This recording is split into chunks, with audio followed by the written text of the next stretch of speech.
Good morning everyone. No, I wasn't going to do any recording today, but something's kind of popped into my mind. I said that we weren't going to do deep and philosophical things for a while. I was going to go back to just talking about slow living and peaceful living.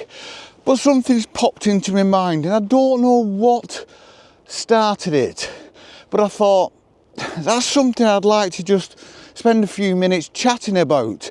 Now it's this tale I'm going to tell now could end up being quite long. I'll keep it as brief as I possibly can.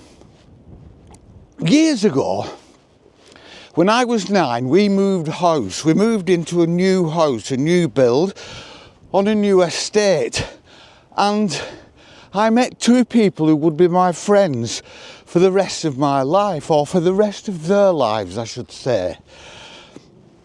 Let's just call them, for the sake of the narrative, Stuart and Keith. And I live next door to Keith, and I live around the corner from Stuart. I was 9, Keith was 9, Stuart was a year older. And we made friends. We were friends as 9-year-olds, as kids. And we carried on being friends throughout our lives. And we shared houses together when we were younger, when we first started renting. Then we all went our different ways, but remained very, very close friends. There were more people, but the three of us were like just very, very close. We were best friends in a big way. And then we all got married, we all moved away, we all actually got divorced as well. Keith moved away. Keith worked in an industry that took him abroad a lot, and he ended up moving away all over the world, eventually settling in Bali. Stuart stayed over here, he stayed local and I stayed local, and Stuart was an incredible chef. He was fabulous. He used to do all the spreads for people's weddings and 21sts and all that kind of thing. And he loved food, and he loved eating. And he loved cooking. And as time went on, this seemed to take a bit of a toll on him, and his weight increased. He was a great footballer in his younger days, and then it became a problem.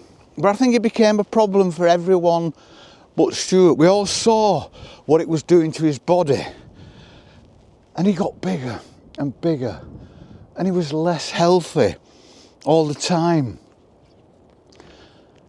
And we obviously stayed in touch.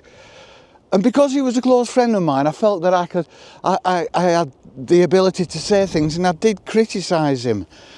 And I said, like, you've got to stop this, you've got to do something about it, because it's going to kill you in the end. And he said, look, Nige, I love cooking, I love eating. Everything was like rich and cream and all sorts of things. He said, and if it is the end of me, then so be it, because I feel that I've loved it so much in my life that if it does end my life prematurely, it will have been doing something that I wanted to do. And it's difficult to criticise that, because you get people who climb mountains, you get people who race motorbikes, and they go, and then people say, well, they went doing something they loved, so who am I to criticise? And then in 2008, I just moved on to my narrowboat. I'd had a heart attack, and I was recovering from heart surgery, from a triple bypass. And I'd seen Stuart the week before, and we'd gone for a meal. Of course, we'd gone for a meal at lunch in a local pub, and he just didn't look right. He was getting so big at the time that people were kind of noticing, and you could see people looking. And then one day I got a phone call off his brother-in-law, his ex-brother-in-law, who was one of the friends we all had anyway. And I thought, I said, hiya. Not heard from you in a while. And then it twigged there was only one reason he was going to phone me up. And Stuart had finally gone. A heart attack. And it was like life's choices. And then, about 3 years ago, Keith was living out somewhere. I thought he was having a great time. Then I got another phone call saying he'd had a stroke and died. And I got a phone call off his ex-wife, who was very, very angry because she'd seen this coming. Because he'd been home visiting his kids and his grandkids. And she said this, and she'd spoken to him about it and said, like, Luke, I'm not happy, we need to, you need to come home where, get away from this kind of lifestyle. And he didn't. And he went as well. And that leaves me. But I think, as far as lifestyle decisions have gone, I may have had the upper hand here. I've always had a great diet, always got lots and lots of exercise. Yeah, I've had cancer, and yeah, I've got chronic heart failure, but I still in myself feel quite fit. And all this is about life decisions, lifestyle decisions. Now I've got, most of my subscribers and people who watch this channel are my age and older or slightly younger, but I do get quite a lot of comments off younger people, and I'm getting more all the time, who are saying things like, I want to live this kind of lifestyle and find it difficult, and they're kind of asking for advice.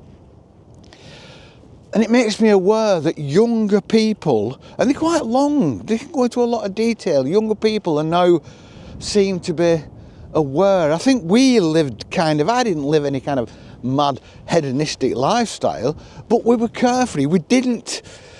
Nobody was really bothered about consequences in those days. We just all went out and did whatever we were going to do, suffer the consequences, and that's why there were lots of people dying, especially men, dying in the 50s, lack of exercise, over drinking, smoking, whatever, sitting on the couch watching the television, whatever.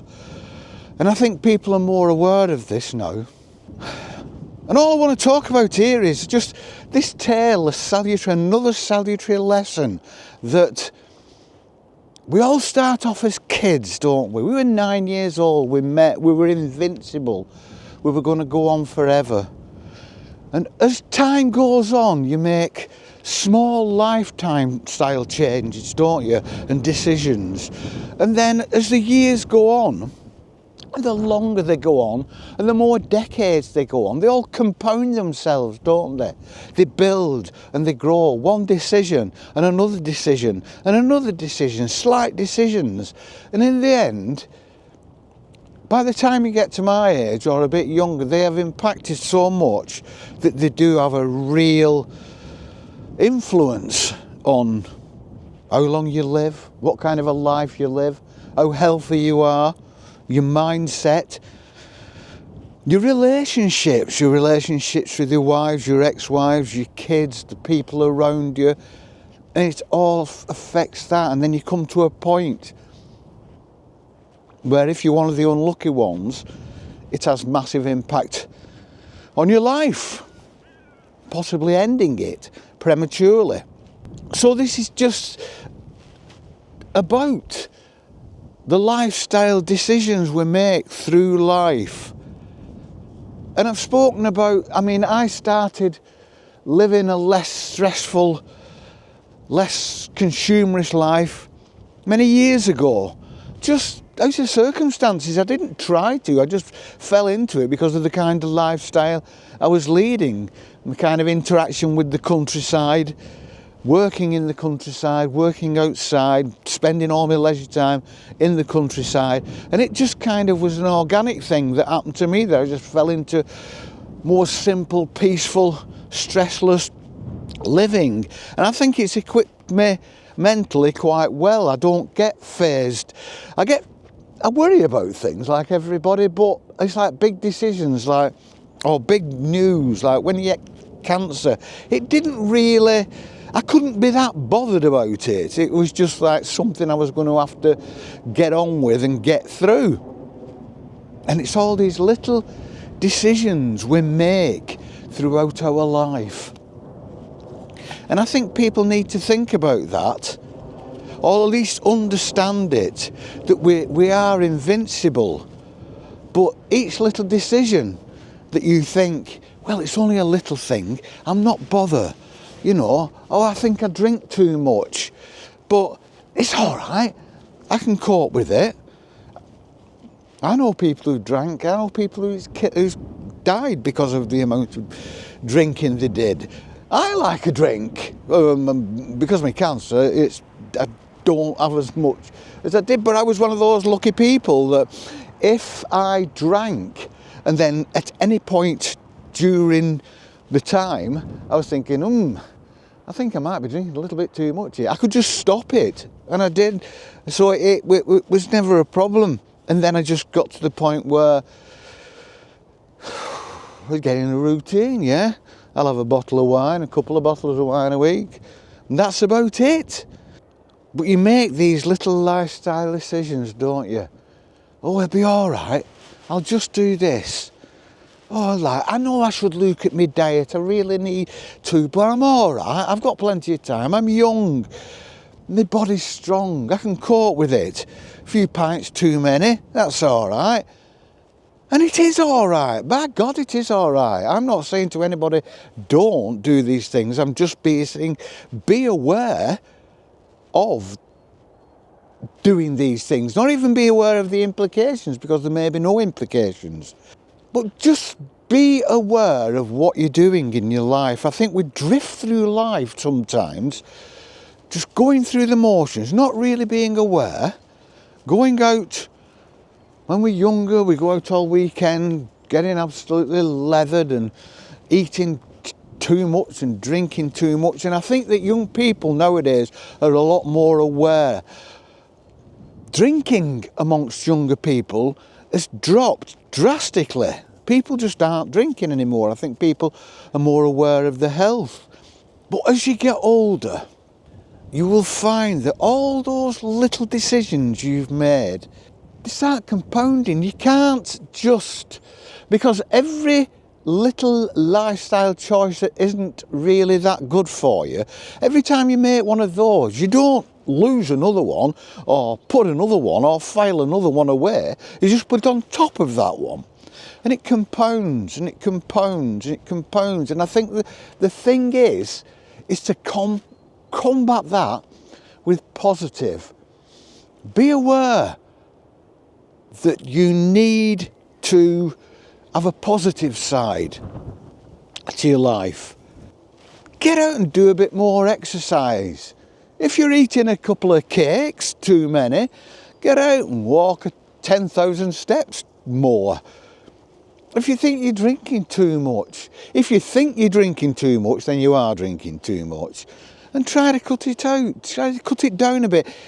It's difficult, I know, because these things are like drugs. These things are drugs, really. And it's difficult to keep that balance. I'm not saying be evangelical and cut things out and cut out all this food and do that. It's everything in moderation.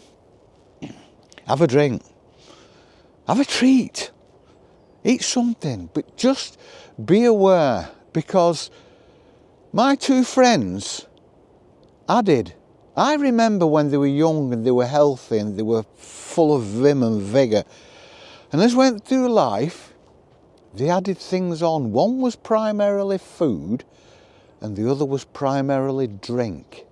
The two great damaging things. And they just added a little bit. Oh, it'd be all right. Oh, it'd be all right. Oh, it'd be all right. Everybody else could see what it was doing, but they didn't. They were in denial. And in the end, it led to their lives being shortened quite considerably. And I think it also led to probably not living life to the full. If you are so big that you can't move, especially when you'd been a young athlete, that's not going to be good for your mind, is it? And as for drinking, I think most people who drink too much know that they drink too much, regret drinking too much. But it's so difficult not to. Just have that other drink. So that's all I wanted to talk about today. Just another thing that popped into my head, and I wasn't going to talk about anything like this today, but I need to. Whenever something pops into my head, I just need to talk about it. So consequences. Think of the consequences in your life. Don't be evangelical. Don't just go off on some kind of mad dietary and exercise regime. If you want to, you can, but you don't have to. Just be sensible about life. When you're adding all these things on, add something on, do a positive. Let's get out, breathe the fresh air, because the fresh air is good for you. Walk. You don't have to run, because walking's good for you. Just being out here in all this, it's good for your mind.